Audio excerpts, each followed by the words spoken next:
सभी को जय मसीह। हमारे जीवित खुदा यीशु मसीह के नाम से मैं आप सबों का स्वागत करता हूँ। मैं फिर से एक बार परमेश्वर को धन्यवाद देना चाहता हूँ कि परमेश्वर ने और एक दिन हमारे जीवन में दिया। हम अभी भी परमेश्वर के चरणों में जिंदा पाए जाते हैं। परमेश्वर का वचन कहता है कि जो कब्र में चला जाता है वो परमेश्वर को पुकार नहीं सकता, पर हम लोग परमेश्वर को पुकार रहे हैं क्योंकि हमारा परमेश्वर जीवित है और उसने हमें अधिकार दिया है कि हम लोग जीवित रहें। मैं हाल ही फिलहाल में न्यूज़ देख रहा था और वहाँ पे मैं देख रहा था कोरोना का जो आक्रांत व्यक्ति लोग हैं 2,50,000 तक क्रॉस कर गए, पर तब भी हम परमेश्वर को धन्यवाद दे सकते हैं कि 2,50,000 के बीच में हम लोगों का नाम नहीं है। उस लिस्ट में परमेश्वर ने हम लोगों का नाम नहीं दिया। हम लोग जिंदा है, हम लोग अभी भी परमेश्वर के चरणों में हैं और परमेश्वर हमें थामे रखा है। आज एक छोटा सा वचन मैं आप लोगों के साथ बांटना चाहता हूँ।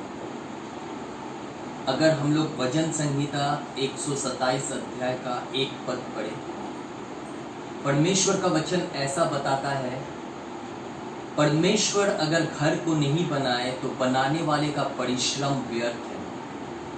मैं फिर से एक बार बताना चाहता हूँ, परमेश्वर अगर घर को ना बनाए तो बनाने वाले का परिश्रम व्यर्थ है। आज अगर हम लोग आंख उठा के देखते हैं, बहुत सारे घर, बहुत सारे परिवार टूट रहे हैं, बहुत सारे रिश्ते टूट रहे हैं, लेकिन ये परमेश्वर की मर्जी नहीं है, ये हमारी खुदा की मर्जी नहीं है कि रिश्ता टूट जाए, घर टूट जाए, परिवार टूट जाए, क्योंकि परिवार को बनाने वाला, घर को बनाने वाला हमारा परमेश्वर है। परमेश्वर चाहता है कि हमारा घर बना रहे, लेकिन वो क्या रीज़न है, वो क्या कारण है जिसका वजह से आज माँ बेटी में, बाप बेटे में, पति पत्नी में रिश्ता टूट रहा है, रिश्ता टूट रहा है, घर टूट रहा है, परिवार टूट रहे हैं।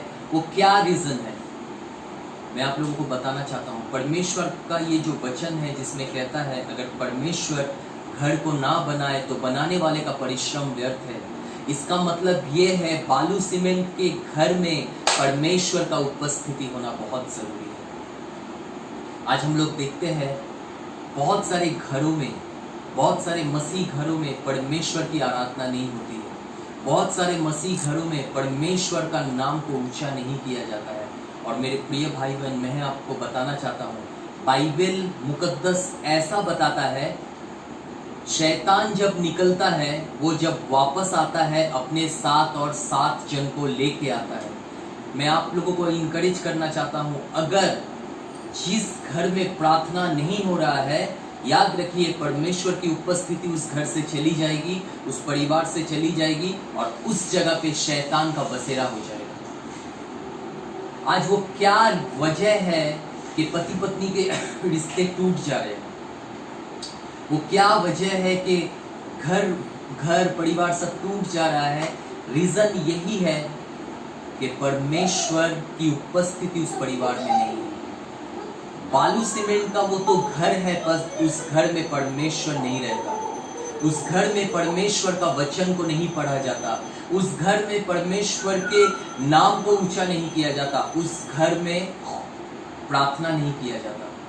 मेरे प्रिय भाई बहन, मैं आपको बताना चाहता हूँ, आप जब अपने घर में प्रार्थना कर रहे हैं, आप जब अपने घर में परमेश्वर की आराधना कर रहे हैं, आप जब अपने घर में परमेश्वर का वचन पढ़ रहे हैं, इसका मतलब यही है कि आप परमेश्वर को अपने घर में बुला रहे हैं और आपका घर का मालिक परमेश्वर है। अगर आपका घर का मालिक परमेश्वर है तो शैतान आपके घर को कभी नहीं तोड़ सकता, शैतान आपके परिवार को कभी नहीं तोड़ सकता, शैतान आपके रिश्ते को तोड़ नहीं सकता। आपको बस एक काम करना है, आपको बस एक ही काम करना है, आपको अपने घर में परमेश्वर को न्योता देना है, आपको अपने घर में परमेश्वर को निमंत्रण देना है। परमेश्वर का वचन कहता है कि देख, मैं बाहर खड़े होके तेरे दरवाजे को ठकठका रहा हूँ, जो दरवाजा खोलेगा मैं उस घर में आऊँगा, उसके साथ रहूँगा, उसके साथ भोजन करूँगा।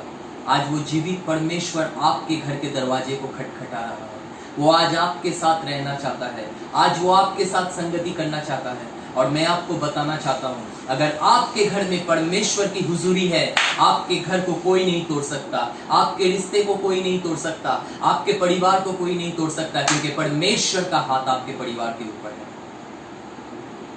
मैं ये छोटा सा वचन से यही बताना चाहता हूं, अपने घर में प्रार्थना कीजिए, अपने घर में परमेश्वर की आराधना कीजिए, अपने घर में परमेश्वर का वचन को पढ़िए और उसकी स्तुति कीजिए। परमेश्वर आपको, आपके परिवार को और आपके घर को, सबको बचाएगा। परमेश्वर आप सबको आशीष दे। ये वचन के द्वारा मैं विश्वास करता हूँ, ये छोटे से वचन से परमेश्वर ने आपको आशीष किया। ख़त्म करने से पहले मैं बताना चाहता हूँ, आप लोगों ने हमारे YouTube चैनल को पसंद किया है, लाइक किया है, उसके लिए बहुत बहुत धन्यवाद। मैं फिर से आप लोगों से एक बार गुजारिश करूँगा, आप हमारे FB पेज जो है ट्रिनिटी फेलोशिप कोलकाता, हम लोगों का YouTube का भी चैनल वही है, ट्रिनिटी फेलोशिप कोलकाता। हम लोगों का इंस्टा पेज भी वही है, ठीक है। आप लोग काइंडली हमारे पेज को, हमारे चैनल को लाइक कीजिए, सब्सक्राइब कीजिए और शेयर कीजिए, ताकि और भी लोग प्रभु के वचन को जाने और परमेश्वर के आशीष को पाए। परमेश्वर आप सबको आशीष करे, आप सबको भला चंगा रखे। यीशु मसीह के नाम से आप सभी को जय मसीह।